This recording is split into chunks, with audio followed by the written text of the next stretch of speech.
தீவிரமான பெருமாள் பக்தர், முருகனை கும்பிடலாமா? நீங்க பெருமாளுக்கு போய் துளசி போட்டீங்கன்னா நேரம் முருகனுக்கு போயிடும். நீங்க கோவிலுக்கெல்லாம் போனீங்கன்னா சாமியினுடைய கடைக்கண் பார்வை நம்ம மேல படணும். கரெக்டா? கோயிலுக்கு போனா இன்னைக்கும் பெரிய அதிகாரி எல்லாம் போனா நம்ம என்ன சொல்றோம்? நீங்க கொஞ்சம் பார்த்தா மட்டும், என்ன சொல்லுவோம்? பார்த்தா மட்டும். அவர் சொல்லுவார், நீயும் கொஞ்சம் பார்த்தா மட்டும் போதும், நானும் பார்க்கிறேன். நிறைய பேர் புரியுது, புரிஞ்ச 4 பேருக்கு நல்லது. நான் இந்த இன்னைக்கு சில விஷயமெல்லாம் அப்படி சொன்னாதான் உண்டு.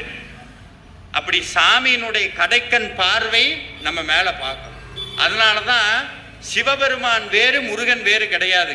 சிவபெருமான் வேறு முருகன் வேறு கிடையாது. நிறைய பேர் இங்க இருப்பீங்க, எங்களுடைய குலதெய்வம் பெருமாளுங்க, நாங்க தீவிரமான பெருமாள் பக்தர், முருகனை கும்பிடலாமா? நீங்க பெருமாளுக்கு போய் துளசி போட்டீங்கன்னா நேரம் முருகனுக்கு போயிடும். முருகன்கிட்ட போய் ஒரு பூவை போட்டீங்க